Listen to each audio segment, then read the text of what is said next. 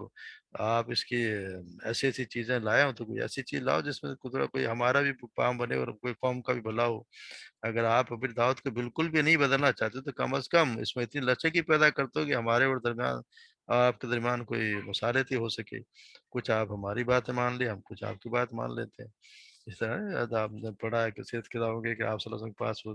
ایک وفد آیا اور مشرکین مکہ کا، انہوں نے ان سے ابو طالب کے ذریعے ان سے بات کر، آپ سمجھ یہی کہا کہ اگر تم ایک میرے ہاتھ میں میں سورج رکھ دو، ایک ہاتھ میں قرآن کے، ایک ہاتھ دوسرے ہاتھ میں چاند، تو پھر بھی میں اپنی بات سے بدلنے والا نہیں۔ یعنی شرک کی کت بات، تو کسی بت کی اللہ کے سوا وحدانیت کے خلاف کوئی بات سننے کے آپ صلی اللہ علیہ وسلم تیار تھے ہی نہیں، اور یہ چاہتے تھے کہ کچھ ہماری بات بھی مان لیں، کیونکہ ہمارے بتوں کی بھی کچھ یہی اسی پہ ان کی وہ ساری تجارت بھی چلا کرتی تھی، اور اگر ایک اللہ کو مان لے تو ان کا یہ تھا کہ اگر اللہ کو مانیں گے تو ہماری تو چودرہ ختم ہو جائے گی، اور صرف جو ہے وہ ہمارا تو جو خانہ کعبہ میں انہوں نے جو 360 بت رکھے ہوئے تھے، وہ بت کہاں جائیں گے؟ تو یہ آپ سے کہا کرتے تھے کہ آپ جو ہے نا وہ کچھ نہ کچھ تبدیلی کر دیں، اور آپ سے کہہ دیا کہ میں کل ما یکون لی ان ابتلا، مجھے تو یہ اختیار ہی نہیں ہے، میرے لیے ممکن ہی نہیں ہے کہ میں اسے بدل دیں، کیونکہ میری اپنی طرف سے نہیں ہے، یہ میری اپنی مرضی نہیں ہے، یہ تو اللہ کی طرف سے جو مجھ پر وحی کی جاتی ہے اس کے میں تو اتباع کرتا ہوں۔ یہ تو میرا تو کوئی کام ہے ہی نہیں کہ میں اس کو بدل دوں، ممکن نہیں ہے، تو اللہ کی طرف سے ہے کہ اللہ تعالیٰ جو فرمائیں گے، اللہ تعالیٰ جو مجھ پہ وہی نازل کریں گے، میں وہ تم تک پہنچا دوں گا، اور اگر میں ایسا کروں، انی اخاف ان عصیت ربی عذاب یوم عظیم، اور اگر میں ایسا کروں گا تو پھر تو مجھے بڑے ہولناک دن کے عذاب کا ڈر ہے۔ تو یہ اس میں صاحب وہ جو دو باتیں جو کرتے ہیں ان کی باتوں کا جواب صاف بتا دیا گیا کہ یہ کتاب جو ہے اس کا میں کوئی مصنف نہیں ہوں، بلکہ وہی کے ذریعے میرے پاس آئی ہے، جس کی میں رد و بدل کا مجھے کوئی اختیار ہی نہیں ہے، اور یہ بھی معلوم مسلم مسالت کا تو قدر کوئی امکان ہی نہیں ہے۔ قبول کرنا ہے تو پھر پورے دین کا جو کہ تم قبول کرو، ورنہ پورے پورے کو رد کر دو۔ اس میں کوئی تبدیلی یا کوئی لین دین، کچھ لو اور کچھ دو کا اصول پہ بات دین میں تو ہو نہیں سکتی۔ ایک اللہ کی عبادت کے سوا تو اس میں کوئی اور بات ہے ہی نہیں، نہ ہی کوئی اخلاق کی جو اقدار بیان کی جا رہے ہیں ان سے ہٹنے کا میرے لیے کوئی اختیار اور نہ ہی ممکن ہے۔ ان کو صاف جواب دے دیا گیا کہ یہ میری طرف سے نہیں ہے، یہ اللہ کی طرف سے اگر ماننا ہے تو پوری بات مانو، اور میرا اختیار ہی نہیں ہے، یہ انی خواف نصیحت، یا اللہ آپ نے یہ کہا کہ تو اللہ کی طرف رسول کی طرف کہ ہماری طرح ہمارے لیے بھی ہے کہ اگر میں اس سے اگر روگردانی کروں گا تو پھر ہمیں بھی ڈرنا چاہیے کہ عذاب عظیم، اگر میں کسی کو قرآن کے علاوہ جو قرآن پڑھی جاتی ہے اس کے علاوہ اگر میں اس پہ رد و بدل کروں اور کچھ بات مانوں اور کچھ نہ مانوں، پورے کا پورا دین میں داخل نہ ہوں، تو اصل میں یہ ہمارے لیے، کیونکہ اللہ تعالیٰ رسول اللہ صلی اللہ علیہ وسلم سے تو یہ ممکن ہی نہیں ہے کہ وہ اس کے علاوہ بھی کوئی اس کے علاوہ کوئی نافرمانی کرتے ہی ہم اپنے رب کی نافرمانی ہمارے لیے کریں، اور رب کی نافرمانی کریں گے تو ہمیں بھی عذاب یوم عظیم کے یہ دن، بڑے دن کے عذاب سے ڈرنا چاہیے۔ مجھے پھر قل لو شاء اللہ ما تلوتہ، اگر اللہ چاہتا ہے، قل لو شاء اللہ اگر چاہتا ما تلوتہ تو میں تلاوت نہ کرتا تم پر، اگر اللہ یہ نہ چاہتا تو پھر میں تمہیں اس کی خبر نہ سناتا ہی نہ، اور نہ ہی تمہیں اس کی خبر دیتا، اگر کیونکہ ممکن نہیں ہے کہ اگر اللہ ہی نہ چاہتا تو پھر میں کیوں تلاوت، اللہ تعالیٰ مجھ پر نہ وہی نازل کرتا اور نہ میں تم سے سناتا اور نہ میں تمہیں ان باتوں کی خبر دیتا، کیونکہ تم جانتے ہو فقط لبثت فیکم عمرا، میں تمہارے درمیان ایک بہت عمر اس سے پہلے گزار چکا، من قبلی، اس سے پہلے میں تمہارے درمیان ایک بہت لمبا عرصہ میں گزار چکا ہوں، تو تم مجھے جانتے ہو۔ تو یہ کہ زبردست دلیل ہے اس خیال کی تردید میں کہ آپ صلی اللہ علیہ وسلم ان کے حساب سے قرآن کو خود اپنا دل سے گھڑ کر اللہ کی طرف منسوب کر رہے ہیں، اور آپ صلی اللہ علیہ وسلم کی دعوے کی تائید میں بھی کوئی خود اس کے مصنف نہیں ہے، بلکہ اللہ کی طرف سے بذریعہ وہی ان پر نازل ہو رہا ہے۔ دوسرے تمام دلائل تو پھر نسبتاً دور کی چیز ہے، مگر آپ صلی اللہ علیہ وسلم کی زندگی تو ان کے لوگوں کے سامنے، ان کے سامنے بالکل واضح کتاب کی طرح ان کے سامنے آیا تھی۔ آپ نے نبوت سے پہلے پورے 40 سال ان کے درمیان گزارے تھے، اسی شہر میں آپ پیدا ہوئے، ان کی آنکھوں کے سامنے بچپن گزارا، جوان ہوئے، 1.5 عمر کو پہنچے، رہنا سہنا، ملنا جلنا، لین دین، شادی بیاہ اور ہر قسم کے معاشرتی تعلق جو بھی تھے انہیں کے ساتھ تھا، اور آپ کی زندگی کا کوئی پہلو ان سے چھپا ہوا نہ تھا۔ ایسی جانی بوجھی اور دیکھی بالی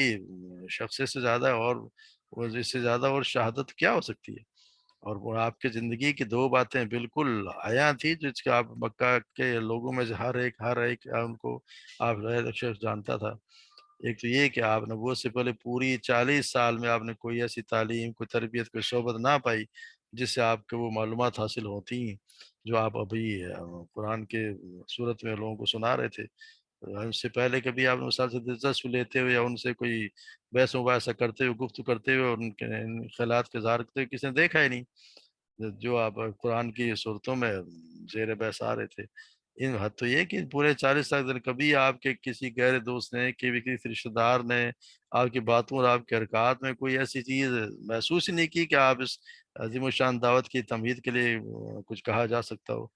جو آپ نے 40 سال کے پر پہنچنے کے بعد ایک دم سے شروع کر دی۔ اس بات کا تو صریح ثبوت تھا کہ قرآن آپ کے اپنے دماغ کی پیداوار نہیں ہے، بلکہ باہر سے آئی ہوئی اللہ کو، یا باہر سے کچھ آ رہی جو آپ کے اندر آئی ہوئی چیز ہے۔ یہ انسان اس لیے کہ انسانی دماغ اپنی عمر کے کسی مرحلے میں بھی کوئی ایسی چیز پیش کر ہی نہیں سکتا جس کی نشو و نما اور اس کے واضح نشانوں سے پہلے کے مرحلوں میں نہ پائے جاتے ہوں۔ یہ وجہ ہے کہ پھر جب بعد کے مکہ کے بعد جو چالاک لوگوں نے جب یہ محسوس کر لیا ہے کہ قرآن کو آپ کے دماغ کی پیداوار قرار دینا تو صحیح طور پر بالکل ایک بےہودہ سا الزام ہے، تو پھر انہوں نے شروع کر دیا ہے، کہنا شروع کر دیا کہ یہ کوئی اور شخص آپ صلی اللہ علیہ وسلم کو یا محمد کو پڑھا دیتا ہے، وہ سکھاتا ہے، لیکن یہ بات تو پھر اور بھی بیوقوفی کی بات تھی، کیونکہ مکہ تو درکنار پورے عرب میں بھی کوئی اس قابل کوئی آدمی تھا ہی نہیں جس پہ انگلی رکھ کر یہ کہہ دیا جاتا کہ اس کلام کو مصنف بھی ہے یا ہو سکتا ہے اس قابل کہاں سے ہو۔ اور پھر جس کا انہوں نے جس کا یہ بیان کیا کرتے تھے کہ فلاں شخص ہے، تو وہ تو خود اس کی تو زبان تو عجمی تھی، تو وہ عربی تھی نہیں۔ قرآن خود کہتا ہے کہ یہ قرآن جو ہے یہ تو فصیح و بلیغ عربی میں نازل ہو رہی ہے، جس کے لیے طریقہ کہہ رہے ہیں اس زبان تو عرب عجمی ہے، تو عجمی آدمی قرآن کو اتنی فصیح عربی میں کہاں سے بتائے گا؟ بالکل ہی بیوقوفی کی یہ دلیل تھی۔ دوسری بات یہ ہے کہ آپ صلی اللہ علیہ وسلم کی ساری زندگی جو بالکل نمایاں تھی وہ یہ تھی کہ آپ نے کبھی بھی جھوٹ نہیں بولا، فریب سے کام نہ لیا، کوئی جال سازی، مکاری، عیاری، اس قسم کے جتنی بھی اوصاف ہو سکتی ہیں اس کا آپ کی سیرت میں تو ادنا تشائبہ تک نہ تھا، نہیں پایا جاتا تھا۔ پوری سوسائٹی میں کوئی بھی ایسا نہ تھا جو یہ کہہ سکتا کہ آپ نے 40 سال میں کی پوری 40 سال کی عمر جب تک پہنچے کہ اس کسی ایسی برائی کا ارتکاب کیا ہو یا کوئی اسے کوئی ایسا غلط تجربہ ہوا ہو، اس کے بعد جن جن لوگوں سے آپ کا واسطہ پڑتا تھا جو نہایت سچے، بے داغ اور قابل اعتماد، یعنی انسان کی شخصیتی طور پہ آپ کو پائے، اور سب لوگ آپ کو امین ہی کہا کرتے تھے۔ جب تک آپ محمد بن عبداللہ رہے سب نے آپ کو امین ہی کہا۔ ہاں وہ بات ہے، آپ محمد رسول اللہ بن گئے تو لوگوں نے آپ اعتراض شروع کر دیا۔ نبوت سے کچھ ہی پہلے 4-5 سال پہلے ہی تو جب تعمیر کعبہ کے سلسلے میں مشہور واقعہ پیش آ چکا جس میں حضرت نصرت کو نصب کرنے کا معاملہ پیش آیا، تو قریش کے لوگوں نے جو فیصلہ کیا تو یہی تو طے ہوا کہ جب کل صبح جو شخص حرم میں داخل ہوگا تو اسی کو پھر جو ہے وہ منصف مان لیا جائے گا۔ دوسرے دو شخص سب سے وہی تھے جو آپ صلی اللہ علیہ وسلم ہی تھے جو سب سے پہلے حرم میں داخل ہوئے، اور آپ کو دیکھتے سب لوگ پکار اٹھے، حاض الامین رضینا حاض محمد، یہ بالکل راست باز آدمی امین ہے، ہم اس پر راضی ہیں، اور یہ تو محمد ہیں۔ اس طرح آپ کو نبی مقرر ہونے سے پہلے اللہ تبارک تعالیٰ پورے قبیلہ قریش میں بھرے مجمع میں آپ کے امین ہونے کی شہادت لے چکا تھا۔ اب آپ ان کے گمان کرنے کی کیا گنجائش تھی؟ جیسے تمام عمر کبھی اپنی زندگی میں چھوٹے سے چھوٹے معاملے میں جھوٹ نہیں بولا، کبھی کوئی جال سازی نہیں کی، فریب سے کام نہ لیا، تو یقین ہوا یقا کو اتنا بڑا جھوٹ اور ایسا عظیم الشان جال و فریب لے کے اٹھ کھڑا ہو کے اپنے ذہن سے باہر باتیں جو بنانے لگے، تصنیف کرنے لگے، ان کا ممکن ہی نہیں ہے کہ اس کا پورا ان کی ساری باتیں انہیں پہ جا رہی تھی۔ دلیل جو دلائل دیے جا رہے ہیں کہ میں تو پوری زندگی تمہارے درمیان گزار چکا ہوں، سب سے بڑی دلیل یہ ہے کہ میں نے کبھی ایسی بات نہیں کی، تو یہ اللہ کی تو یقینی بات ہے کہ یہ اللہ ہی کی طرف سے ہے۔ اللہ تو اسی بنا پر اللہ تعالیٰ آپ سے فرماتا ہے کہ ان سے بے میں کہہ دو کہ اللہ کے بندو کچھ عقل سے کام لو، افلا افلا تعقلون، تم عقل سے کام لو، تو کیا تم سمجھتے نہیں ہو؟ عقل سے کام نہیں لیتے؟ کچھ تو عقل سے کام لو کہ کوئی باہر سے اجنبی آدمی نہیں ہو، تمہارے درمیان اس سے پہلے حکومت گزار چکا ہوں، میری ساری زندگی جو کہ تم سے توقع کیسے مجھ سے توقع کر سکتے ہو کہ میں اللہ کے تعالی اس حکم کے بغیر قرآن تمہارے سامنے پیش کر سکتا تھا؟ یہ تو اللہ کی طرف ہی سے ہے، تم جانتے ہو میں پڑھا لکھا بھی نہیں ہوں، میں نے کہیں سے کوئی تعلیم حاصل نہیں کی، تو یہ ایک دم سے اتنی بڑی اتنی زبردست کتاب جس کا کوئی مقابلہ نہیں ہے، بار بار تمہیں اس کا چیلنج بھی کی دیا جاتا ہے کہ اگر حالانکہ عربی تو ہر شخص جو بہت بڑے بڑے شعرا تھے اور شعر کرنا ہر شخص کے کہا کرتا تھا، کسی کو یہ چیلنج کر دیا گیا کہ تم مقابلے میں کوئی چیز لے آؤ اور کوئی بھی نہ لا سکا، تو پھر یہ ان کو سوچنا چاہیے تھا کہ یقیناً اللہ ہی کی طرف سے ہے، اللہ تبارک و تعالیٰ مگر جس کو کوئی ہدایت دے اس کی بات ہوتی ہے، ورنہ تو کہاں سے ممکن نہیں۔ پھر یہ کہا فمن ازلم ممن افترى اللہ کذبا، اور اس سے بڑا ظالم کون ہوگا جو اللہ پر جھوٹ باندھے، او کذب آیاتی، یا پھر یا پھر اللہ پر جھوٹ باندھے، یا پھر اللہ کی آیات کو جھٹلائے۔ یعنی ان دو باتوں میں سے سب سے بڑا ظالم اور کوئی نہ ہوگا جو دو بات میں سے ایک بات کرے گی، یا تو یہ کہے کہ آیات اگر اللہ کی طرف سے نہیں ہے اور انہیں میں خود تصدیق کر کے آیات اللہ کے سیدھے پیش کر رہا ہوں تو مجھ سے بڑا ظالم کوئی نہیں ہے۔ اگر میں پھر تو میں سب سے بڑا ظالم ہوں، اگر اللہ کی طرف سے جھوٹ باندھ رہا ہوں، اگر اس کے اللہ تعالیٰ کے نام خود سے منسوب کر رہا ہوں، اور اگر واقعی اللہ کی آیات ہیں تو پھر تم ان کو جھٹلا رہے ہو تو تم پھر اس کا تم سے بڑا ظالم بھی کوئی نہیں ہوگا۔ جو اللہ کی آیات کو جھٹلا دے تو پھر اس سے بڑا ظالم بھی کوئی نہیں ہوگا۔ دونوں باتوں میں سے ایک ہوگی، جو اللہ تبارک و تعالیٰ کے نام پر جھوٹ باندھے یا جو کام اس کو خود کرے اور کہے کہ اللہ کی طرف سے، وہ بہت بڑا ظالم ہے۔ اور جو یا یہ کہے کہ جو اللہ کی آیات کو جھٹلائے یا اللہ، تو پھر وہ بھی بہت بڑا ظالم ہے۔ تو پھر ہمیں یہ بھی سوچ رہنا چاہیے کہ اللہ کی کہیں ہم آیات کو جھٹلانا، یہ بھی کہ اللہ کی بات جو اللہ تبارک و تعالیٰ نے اتاری ان کو اگر نہ مانا جائے، ان پر عمل نہ کیا جائے، تو یہ بھی اللہ کی آیات کو جھٹلانا ہی ہے۔ تو اس پہ بھی ہمیں بھی اب غور کرنا چاہیے کہ ہمارا کہیں شمار ان میں نہ ہو کہ ہم بھی کہیں آیات کو جھٹلانے ہو، کہ ہم یہ تو مانتے ہیں کہ اللہ کی طرف سے ہی ہے، اللہ کے رسول کی طرف یہ ممکن نہیں کہ انہوں نے کوئی اپنے طرف سے کوئی بات کہی ہو، تو انہوں نے وہی بات کہی، ہر بات جو اللہ نے ان کو ان کی طرف وہی کی، اور وہ قضا، اور اگر یہ ان میں شمار نہ ہونے لگ جائے کہ جو اس کے ان کی آیت کو جھٹلائے، اللہ کی آیت کو جھٹلائے، اللہ کی آیت کو نہ ماننا، ان کے اوپر عمل نہ کرنا، ان کو جھٹلانے میں شمار ہوتا ہے۔ تو اللہ تبارک و تعالیٰ ہم سب کو اس سے بچائے۔ اور پھر یہ کہ انہو لا یفلح المجرمون، اور یہ کہ مجرم فلاح نہیں پا سکتے، ممکن نہیں کہ مجرم فلاح پائیں گے۔ یعنی فلاح سے مراد یہ نہیں کہ فلاح کو دنیاوی خوشحالی اور دنیاوی فروغ کے معنی میں لے لیتے ہیں، اور یہ دنیاوی فلاح تو اصل میں تو فلاح وہ ہے جو فلاح آخرت کی فلاح، یعنی جو کامیاب ہو گیا، آخر کامیابی وہ ہے جو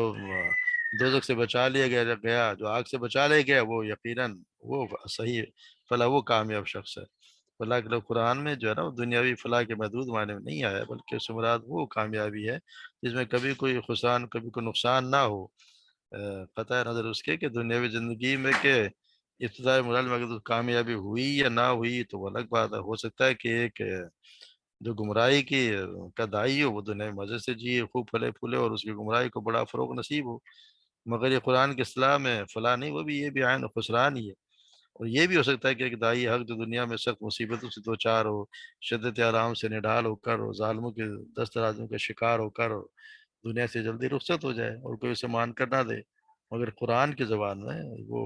خسران نہیں بلکہ فلاح ہے۔ یعنی فلاح آخرت کی اصل کامیابی، جو آخرت کی کامیابی ہے، اصل فلاح وہ ہے جو آخرت میں کامیاب ہوگا، جو وہاں پہ کامیاب ہوگا وہ کامیاب ہوگا۔ دنیا کی زندگی میں ٹھیک ہے یہاں بھی اچھا زندگی گزار لے، مگر کوئی ضروری نہیں کہ یہاں جو کامیاب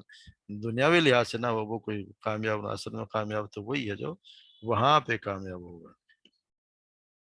اسی طرح پھر فرمایا جا رہا ہے وَيَعْبُدُونَ مِن دُونِ اللَّهِ، اور وہ عبادت کر رہے ہیں ان کی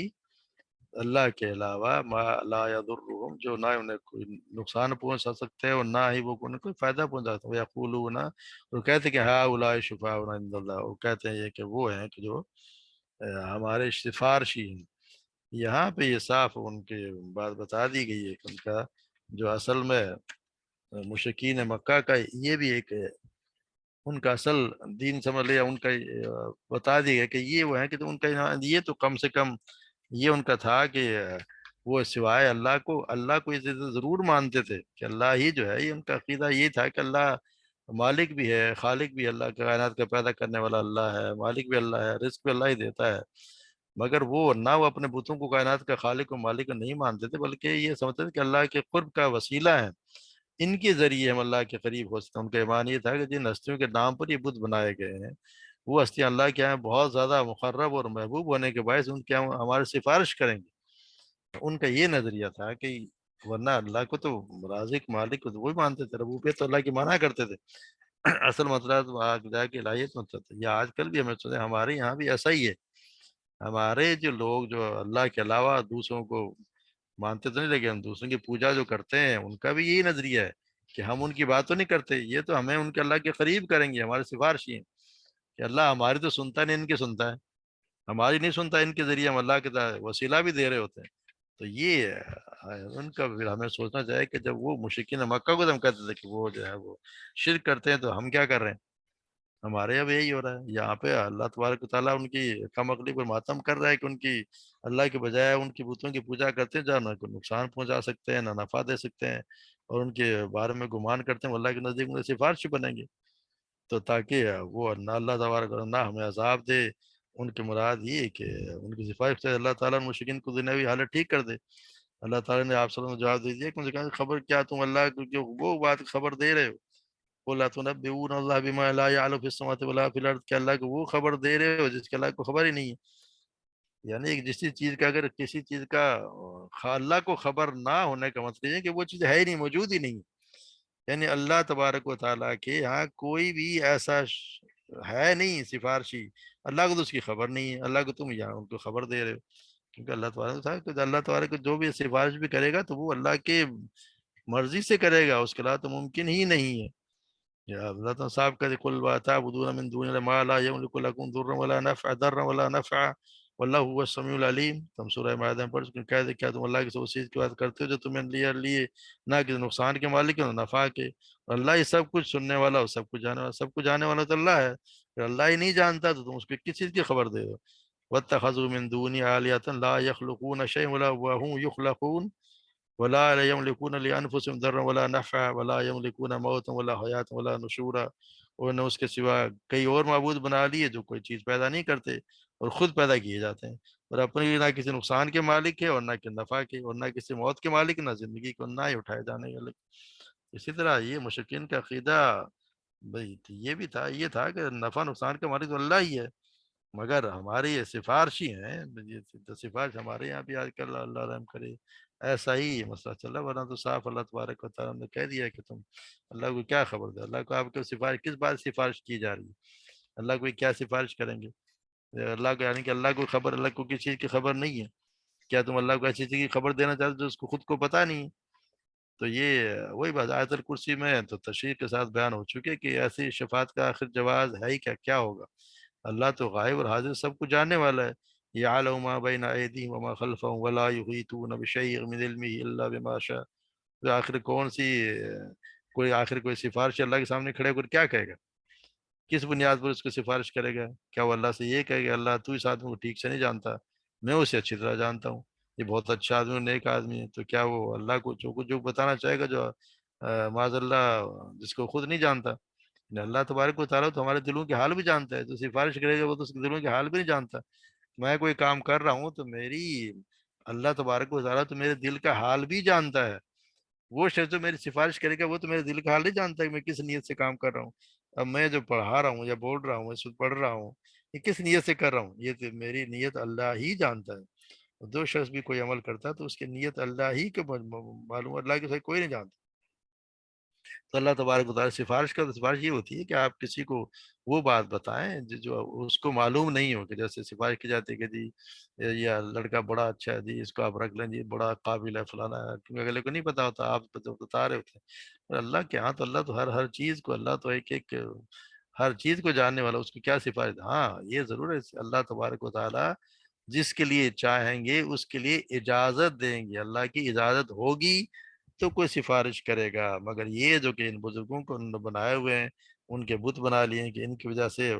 ہم کہہ وہ بھی ہم ان کی عبادت نہیں کر رہے، مگر یہ تو ہمارے سفارشی ہیں، یہ سفارشی وہ بھی کہہ رہے ہیں سفارشی، ہمارے یہاں بھی لوگوں کا یہی ہے کہ جی یہ ہماری سفارش کریں گے، تو ہمیں سوچنا چاہیے کہ ان کا نظریہ اور مشرکین مکہ کا اور آج کل کے ہمارے جو نام نہاد مسلمان کہہ لیں ان کا نظریہ کیا، ان میں کوئی فرق ہے یا کہ نہیں ہے، یہ ہمیں سوچنا چاہیے کہ اگر کوئی ایسا بندہ ہے تو پھر اسے کم از کم سمجھانے کی کوشش کرنا ہے، سمجھے تو اللہ تبارک ان پر رحم فرمائے، کیونکہ بہت بڑا سب سے بڑا گمراہی یہی ہے کہ آپ اللہ کے ساتھ لوگوں کو اوروں کو مانیں، اور یہ صاحب اللہ نے بتایا کہ اللہ کو تو پتہ ہر چیز، انہوں نے کیا کہنا ہے ہا اولا شعون عند اللہ قل اتنبئون اللہ بما لا يعلم في السماوات ولا في الارض، اللہ تو یہ آسمان و زمین میں ذرے ذرے سے واقف ہے، تو اللہ کو تو کس چیز کی خبر دے رہے؟ اللہ کو تو پتہ ہی نہیں کہ میری سفارش اور یہ اللہ کو سفارش قرار دے رہے، سبحانہ و تعالی عما یشرکون، اور پاک ہے اور اللہ تبارک و تعالیٰ اور بہت بلند ہے اس چیز سے تو یہ عما یشرکون جس سے یہ شرک کرتے ہیں۔ پھر بتایا وما کان الناس الا امتا واحدہ، اور کہ لوگ اللہ تعالیٰ نے بیان کہ ایک ہی ہے، ایک ہی امت سے پھر انہیں اختلاف کیا۔ اللہ تعالیٰ نے بنی انسان کو اس کی جو شروع میں پیدا کیا اس سے صرف دین توحید کا، اسی پہ سب کو متبع بنا، سب اسی کی اتباع کیا کر۔ پھر زمانے کے ساتھ ساتھ انہیں میں سے کچھ لوگوں نے دین فطرت کو چھوڑ کر اپنے خواہشات کی اتباع شروع کر دی اور بتوں کی پرستی شروع کر دی اور مختلف جماعتوں میں بٹ گئے، تو اللہ تعالیٰ نے پھر ان پر رحم کھاتے ہوئے انبیاء کو مبعوث کیے جنہوں نے توحید کی دعوت دی۔ اس کے بعد اللہ تبارک و تعالیٰ فرما دے کہ اللہ کا پہلے سے فیصلہ نہ ہوتا تو کسی کو بغیر حجت تمام ہوئے عذاب نہیں دیتا، اور اللہ کے جزا و سزا کو قیامت کے دن مؤخر کر دیا تو پھر تو دنیا میں کافروں کو ہلاک کر دیتا، مگر اللہ تبارک و تعالیٰ کا تو یہ ایک فیصلہ ہے، وَلَوْ لَا كَلِمَةٌ سَبَقَتْ مِن رَّبِّكَ، کہ ایک وقت آئے گا، وقت مقرر کیا اللہ نے تبارک و تعالیٰ، جب تک اس کا وقت نہیں آئے گا وہ ظلم کرتا رہے گا، پھر بھی اللہ تبارک و تعالیٰ ان کا فیصلہ انہیں اسی دن کرے گا جس دن قیامت واقع، جس دن فیصلہ کرے گا۔ تو یہ ہمیشہ سے شروع میں تو انسان سارے ہی توحید پر تھے، اور یہ ایک وقت تھا کہ تو یعنی کہ سیدنا آدم علیہ السلام، سیدنا نوح علیہ السلام کے زمانے میں جا کر یہ اصل میں تو شرک شروع ہوا ہے۔ ادھر سیدنا ابو امامہ بیان کرتے ہیں، آپ صلی اللہ علیہ وسلم نے سوال کیا ہے آدم علیہ السلام پیغمبر تھے؟ تو آپ نے فرمایا ہاں، وہ ایسے نبی تھے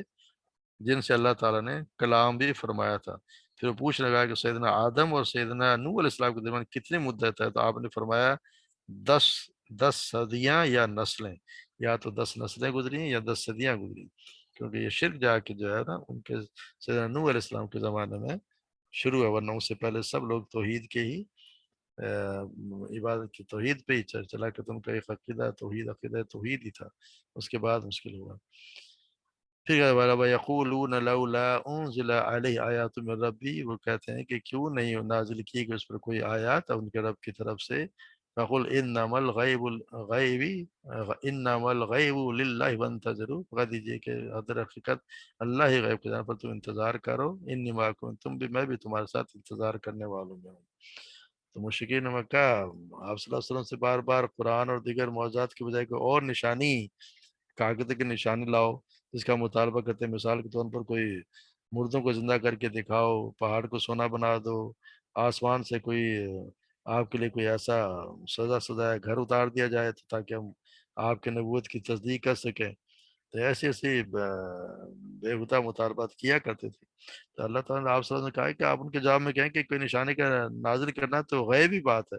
جس کا علم صرف اللہ کو ہے، مجھے یا کسی اور مخلوق کو اس کا علم نہیں ہے، تو میں تمہاری مرضی کے مطابق کوئی نشانی کیسے لا سکتا ہوں؟ البتہ تم بھی انتظار کرو، میں بھی انتظار کرتا ہوں کہ اللہ کس کے حق میں فیصلہ کرتا ہے۔ فیصلے کے وقت آئے گا تو پتہ چلتا ہے کہ اللہ تبارک و تعالیٰ کس کے حق میں فیصلہ کرتا ہے۔ معجزہ نازل کرنے میں تاخیر کی ضرورت ضرور کوئی نہ کوئی مصلیحت ہوتی ہے، اللہ تعالیٰ کی مصلیحت ہوگی تو معجزہ نازل بھی فرما دے گا۔ مزید برآں پھر معجزہ نازل ہونے کے بعد بھی تمہارے ایمان کی توقع ہے نہیں، کیونکہ ضروری نہیں ہے کہ معجزہ لوگ مطالبے کرتے ہیں جو معجزات پھر بھی ایمان نہیں لاتے۔ یہ پڑھا ہے سورہ نام میں وَلَوْ نَزَّلْنَا عَلَيْكَ كِتَابًا فِي قِرْطَاسٍ فَلَمَسُوهُ بِأَيْدِيهِمْ، اور اگر ان پر کاغذ میں لکھی کوئی کتاب نہ اتار دیتے، چیز اتارتے پھر اسے اپنے ہاتھوں سے چھوتے، لقال الذین کفروا ان هذا الا سحر مبین، تو یقیناً وہ لوگ جنہوں نے کفر کیا یہی کہتے ہیں کہ تو کھلے جادو کے سوا اور کچھ نہیں ہے۔ اسی طرح سورہ رام میں ہم پھر تو پڑھا ہے کہ وَلَوْ أَنَّنَا نَزَّلْنَا إِلَيْهِمُ الْمَلَائِكَةَ، اور اگر ہم واقعی ان سے فرشتے اتار دیتے، وَكَلَّمُهُمُ الْمَوْتَى، اور ان سے مردے گفتگو کرتے، وَحَشَرْنَا عَلَيْهِمْ كُلَّ شَيْءٍ، اور ہم ہر چیز ان کے سامنے اکٹھی کر دیتے، قُبُلًا مَا كَانُوا لِيُؤْمِنُوا إِلَّا أَن يَشَاءَ اللَّهُ، تو پھر بھی وہ ایمان نہ لاتے الا یہ کہ اللہ چاہے، وَلَٰكِنَّ أَكْثَرَهُمْ يَجْهَلُونَ، اور یہ کہ اکثر ان کو جہالت پر برتتے ہیں۔ حالانکہ بہت سی